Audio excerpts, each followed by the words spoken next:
आज की दुनिया में सफलता, इसका मतलब क्या है? अगर सोशल मीडिया देखें तो लगेगा कि इसका मतलब है पैसा, शोहरत या कोई बड़ा पद। एक तरह की हसल कल्चर है जहां हर कोई दौड़ रहा है, लेकिन शायद शायद किसी को पता नहीं कि पहुंचना कहां है। पर आज हम सफलता को एक बिल्कुल अलग नजरिए से देखने वाले हैं। एक ऐसे दृष्टिकोण से जो एक सदी से भी ज्यादा पुराना है, पर शायद आज पहले से कहीं ज्यादा जरूरी हो गया है। हम बात कर रहे हैं स्वामी विवेकानंद के विचारों की। और हमारे पास जो सामग्री है ना, वो उनकी शिक्षाओं से सफलता के 4 कह सकते हैं प्रमुख स्तंभों को सामने रखती है। और ईमानदारी से कहूं तो आज मेरा मिशन ये समझना है कि क्या ये बातें आज के इस कॉम्पिटिटिव दुनिया में वाकई काम करती हैं, या ये सिर्फ सिर्फ सुनने में अच्छी लगने वाली किताबी बातें हैं। चलिए साथ मिलकर इनकी पड़ताल करते हैं। ये सवाल बहुत बहुत जरूरी है, क्योंकि अक्सर लोग विवेकानंद को सिर्फ एक आध्यात्मिक गुरु के तौर पर देखते हैं। लेकिन अगर हम उनकी शिक्षाओं की गहराई में जाएं, तो वो असल में एक बहुत ही शक्तिशाली साइकोलॉजिकल टूल किट दे रहे हैं। उनकी सफलता की परिभाषा सिर्फ बाहरी उपलब्धियों के बारे में नहीं थी। उनके लिए सफलता का असली मतलब था एक मजबूत, लचीला और उद्देश्यपूर्ण चरित्र बनाना। ये कोई किस्मत या संयोग की बात नहीं है। ये एक ऐसी प्रक्रिया जिसे कोई भी सीख सकता है और अपना सकता है। तो चलिए इस टूलकिट का पहला टूल देखते हैं फिर।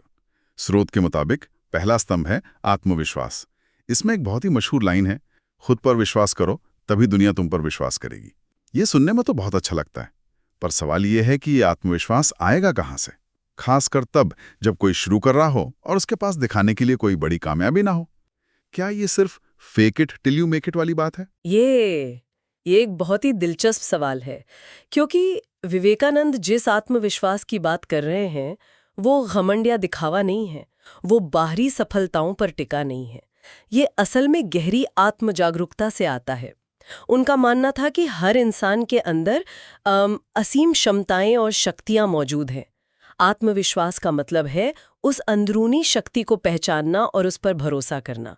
ये इस विश्वास से आता है कि मैं कुछ भी सीख सकता हूँ, मैं किसी भी चुनौती का सामना कर सकता हूँ। अच्छा, तो ये बाहरी नतीजों से नहीं बल्कि अपनी अंदरूनी क्षमता पर यकीन करने से जुड़ा है। बिल्कुल।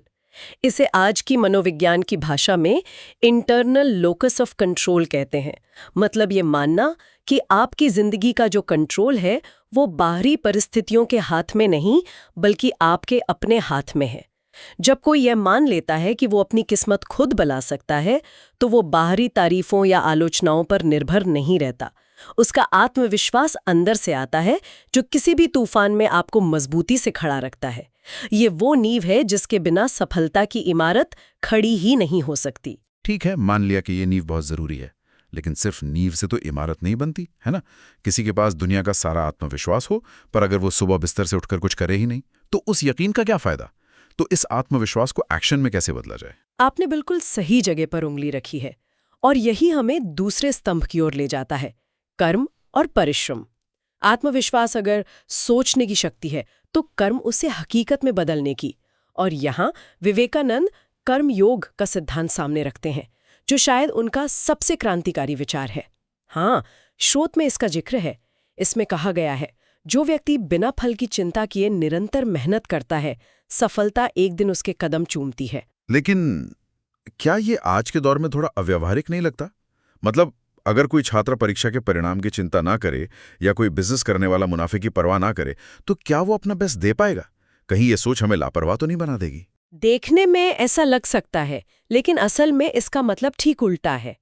फल की चिंता न करना का मतलब लापरवाह होना नहीं है, बल्कि अपनी पूरी ऊर्जा और ध्यान को नतीजे से हटाकर काम की क्वालिटी पर लगाना है। और दिलचस्प बात यह है कि आज की परफॉर्मेंस साइकोलॉजी में इसी को प्रोसेस ओरिएंटेड माइंडसेट कहते हैं। दुनिया के टॉप एथलीट, सर्जन और सीईओ वो सब इसी तकनीक का इस्तेमाल करते हैं। ये तो काफी दिलचस्प कनेक्शन है।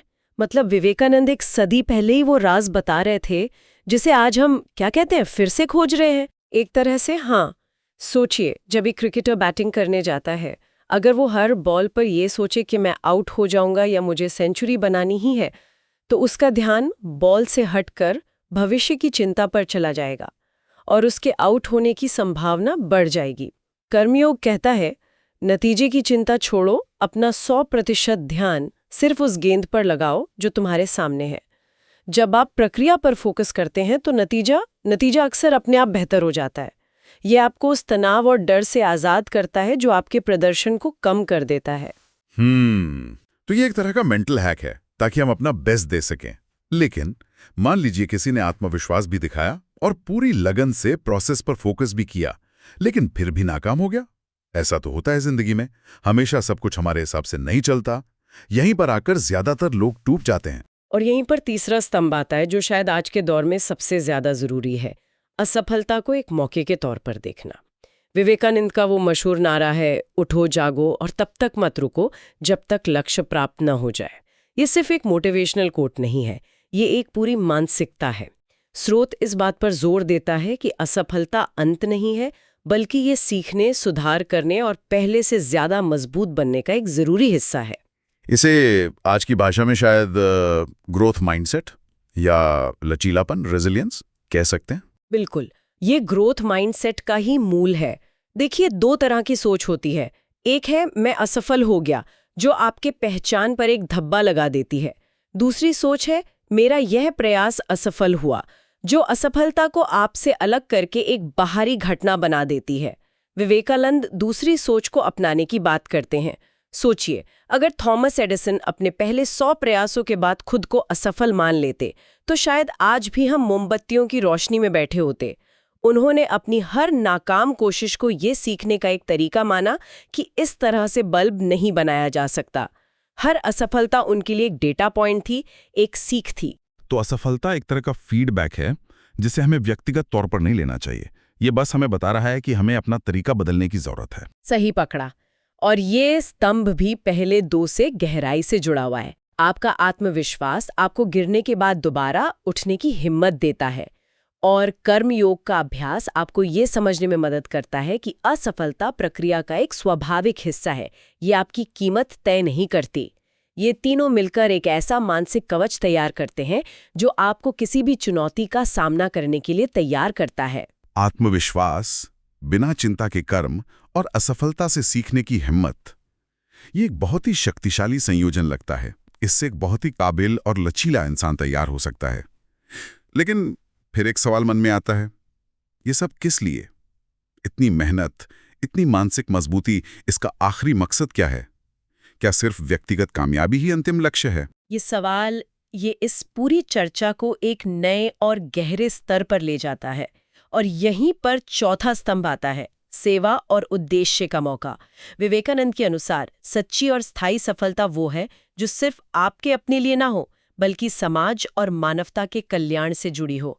जब आपके जीवन का उद्देश्य आपसे बड़ा होता है, तब सफलता अपने आप सार्थक हो जाती है। मतलब अपनी सफलता को दूसरों की भलाई से जोड़ना। लेकिन क्या ये विचार आज की सेल्फ मेड दुनिया से मेल खाता है, जहां हर कोई अपनी व्यक्तिगत ब्रांडिंग और सफलता पर ही ध्यान दे रहा है? ये उससे कहीं ज्यादा शक्तिशाली है। देखिए, ये सफलता के क्या और कैसे से आगे बढ़कर क्यों का जवाब देता है। आप सफल क्यों होना चाहते हैं? अगर इसका जवाब सिर्फ पैसा कमाना या मशहूर होना है, तो वो प्रेरणा ज्यादा दिन नहीं टिकती। मुश्किल समय में आप हार मान लेंगे। लेकिन अगर आपका क्यों दूसरों की मदद करना, समाज में कोई सकारात्मक बदलाव लाना या किसी बड़ी समस्या का समाधान करना है, तो वो प्रेरणा का एक कभी ना खत्म होने वाला स्रोत बन जाता है। मनोवैज्ञानिक विक्टर फ्रैंकल ने अपनी किताब मैन्स सर्च फॉर मीनिंग में यही बात कही थी। उन्होंने पाया कि सबसे मुश्किल हालात में भी वो लोग जिंदा रहे जिनके पास जीने का कोई बड़ा मकसद था, जो खुद से बड़ा था। जब आप किसी ऐसी चीज के लिए काम कर रहे होते हैं जो आपसे बड़ी है, तो आपकी अपनी असफलताएं और मुश्किलें छोटी लगने लगती हैं। यह आपकी सफलता को सिर्फ एक व्यक्तिगत उपलब्धि नहीं, बल्कि एक विरासत में बदल देता है, एक ऐसी चीज जो आपके बाद भी जिंदा रहेगी। तो अगर हम इन चारों स्तंभों को एक साथ रखकर देखें, आत्मविश्वास से शुरुआत जो हमें एक्शन लेने की हिम्मत देता है, फिर बिना नतीजे की चिंता की एक कर्म जो हमें अपना सर्वश्रेष्ठ प्रदर्शन करने में मदद करता है, उसके बाद असफलता को सीखने का एक मौका मानना जो हमें गिरने के बाद और मजबूत बनाता है, और आखिर में इन सबको एक बड़े उद्देश्य से जोड़ना जो हमें लगातार प्रेरणा देता है।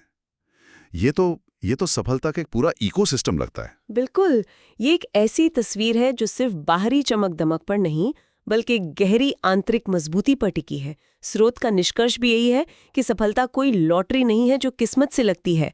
ये सोच, संघर्ष और सेवा के भाव से बनाई और कमाई जाती है। और ये विचार किसी एक धर्म या देश तक सीमित नहीं है। ये एक यूनिवर्सल ऑपरेटिंग सिस्टम है, एक सार्थक और असरदार जीवन जीने के लिए। सही बात है।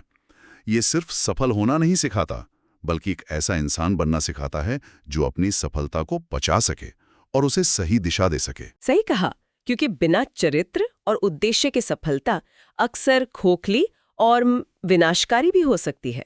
ये सिद्धांत हमें सिखाते हैं कि सफलता एक मंजिल नहीं, बल्कि चरित्र निर्माण की एक निरंतर यात्रा है। बिल्कुल सही। और इसी के साथ हम इस गहरी चर्चा के अंत में पहुंचते हैं, लेकिन एक विचार के साथ जो श्रोता अपने साथ ले जा सकते हैं। आज की हसल कल्चर वाली दुनिया में, जहां सारा ध्यान तत्काल नतीजों, जल्दी अमीर बनने और व्यक्तिगत लाभ पर है, स्वामी विवेकानंद का बिना फल की चिंता किए कर्म करने और सेवा को उद्देश्य बनाने का विचार कितना चुनौतीपूर्ण और साथ ही कितना जरूरी लगता है। इस संतुलन को कोई अपने जीवन में कैसे खोज सकता है? क्या इसका जवाब बड़ी बड़ी बातें करने में है, या शायद कल सुबह अपने काम में सिर्फ एक छोटा सा बदलाव करने में?